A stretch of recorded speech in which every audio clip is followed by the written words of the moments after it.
కేసీఆర్ చేసిన పనులు ఏవైతే చేసిన పనులునే వాటి గురించి మాట్లాడుతున్నారు, బాగుంది, మీకు మంచి అభిమానం ఉంది ఆయన పైన అన్న విషయం మాకు అర్థమవుతుంది. అయితే లీడర్ చేసే పనులను బట్టి వాళ్ళ వెనకాల నడవాలా వద్దా అనేది మనం ఎంచుకోవాలి.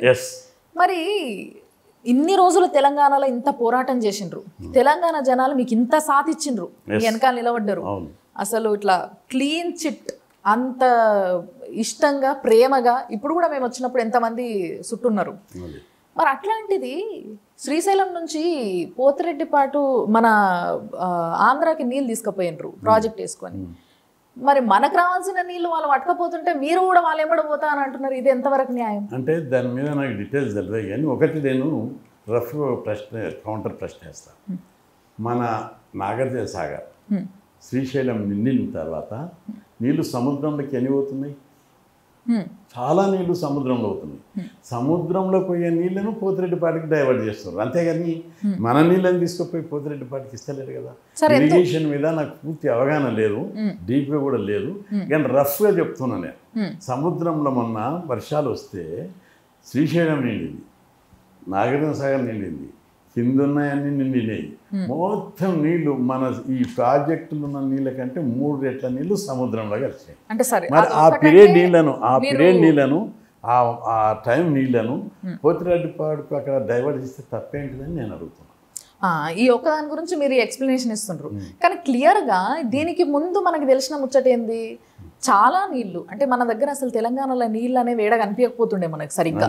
నీళ్ళకి చాలా బాధ ఉండే, కరెంటుకి చాలా బాధ ఉండే. ఇప్పుడు అంతో ఎంతో అందరం బతుకుతున్నాం, అందరం బాగా, కరెంటు పోతలేదు, నీళ్లు బాగానే ఉంటున్నాయి. మీరు కూడా ఇందాక అన్నారు కాబట్టి చెప్తున్నా, నేను కేసీఆర్ చేసిన మంచి పనుల గురించి మనం మాట్లాడుకోవాలి అని చెప్పారు కాబట్టి చెప్తున్నా. సో ఇవన్నీ మంచిగా జరుగుతున్నాయి. మరి ఇక్కడ ఇంత మంచి చేస్తుంటే వాళ్ళు మనకి అంతకు ముందు అంటే కేసీఆర్ రాకముందు, మన తెలంగాణ ప్రభుత్వం రాకముందు మనకి ఎంత అన్యాయం జరిగిందో చూసిండ్రు.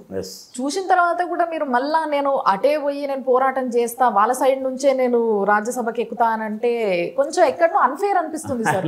లేదు, ఇది రాజ్యసభకు పోయి నాకు నేను ఏంటి కోసం కొట్లాడుతున్నా, నా ఎజెండా ఏంటిది? ప్రాంతీయ కోసం కొట్లాడతలేను నేను, బీసీల కోసం, ఎస్సీల కోసం, ఎస్టీల కోసం, మైనార్టీల హక్కుల కోసం. జగన్మోహన్ రెడ్డి గారు మంత్రివర్గంలో 10 మందికి ఇచ్చారు, 11 మంది లద్దాఖ్ కలుపుకుంటే 11, ఆయన మైనార్టీలకు వస్తాడు, బీసీలకు వస్తాడు 2, 11 మంది. ఉమ్మడి రాష్ట్రంలో కూడా 9 మందిని ఎప్పుడు మించలే. రాష్ట్రం ఏర్పడిన తర్వాత 25 మందిలో 11 మంది బీసీలకు ఇచ్చిందంటే అది ఏం విషయం? రాజ్యాధికారాన్ని బీసీల చేతిలో పెట్టాడు వాట. అంతేకాదు 4 రాజ్యసభ పోయిసారి వస్తే 2 బీసీలకు ఇచ్చారు, ఇప్పుడు 4 వస్తే 2 ఇచ్చారు. అంటే 20% ఆక్యుపెన్సీ అయింది. 50% సార్ 50% ఎక్కడైంది సార్? 50%. 4 2 అంటే ఎంత అవుతుంది? 50. అదొకటి.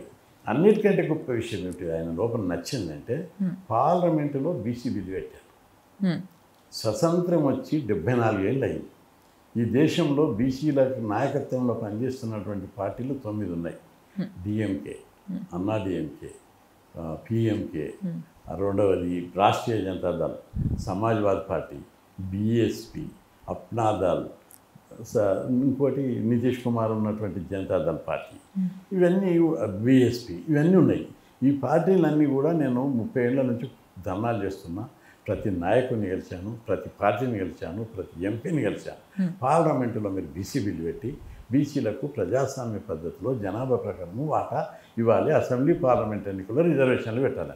అందరూ అంగీకరిస్తారు, ప్రధానమంత్రి అంగీకరిస్తారు, కానీ ఎవడు బిల్లు పెట్టలే.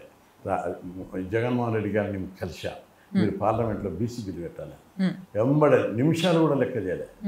ఇది డిమాండ్ అనేది చదివారు, న్యాయమైన డిమాండ్, ప్రజాస్వామ్య స్ఫూర్తి, అన్నిట్లో బీసీ ఉద్యోగాలలో రిజర్వేషన్లు ఉన్నాయి, ఎస్సీ ఎస్టీలకు కూడా రిజర్వేషన్లు ఉన్నాయి, మరి బీసీలకు ఎందుకు పెట్టద్దు, మనం పెట్టాలి అని చెప్పి వెంబడే పార్టీని ఆదేశించారు, మీరు పార్లమెంట్లో బిల్లు పెట్టండి. పెట్టారు. పార్లమెంట్లో బిల్లు మంచిది కాదు, అది చరిత్రాత్మకమైన ఘట్టం. చరిత్రలో ప్రతిసారి 100 నుంచి 110, 120 దాకా ఎంపీలు ఉంటారు బీసీలు. ఒకరన్నా పెట్టారా? ఇన్ని పార్టీలు ఒకరన్నా పెట్టారా? ఇంతమంది బీసీ నాయకులు ఉన్నారు, బీసీలు ముఖ్యమంత్రులైన రాష్ట్రాలను పెట్టారా? పెట్టలేదు. ఈయన పెట్టారు. ఎందుకు పెట్టారు? అది బీసీలకు అనుకూలమైన మౌలిక విధానం. అది మరి ఇప్పుడు రాజ్యాంగబద్ధమైన మనకి అందులో అనేక చరిత్రలో డిమాండ్లు ఎక్కడ కూడా- చేర్చారు. ఈ వీడియో మీకు నచ్చినట్లయితే లైక్ చేసి షేర్ చేయండి. మీ అభిప్రాయం తెలిపేందుకు కామెంట్ చేయండి. మరిన్ని ఇంట్రెస్టింగ్ అప్డేట్స్ కోసం సబ్స్క్రైబ్ చేసి బెల్ ఐకాన్ క్లిక్ చేయండి. Thank you for watching.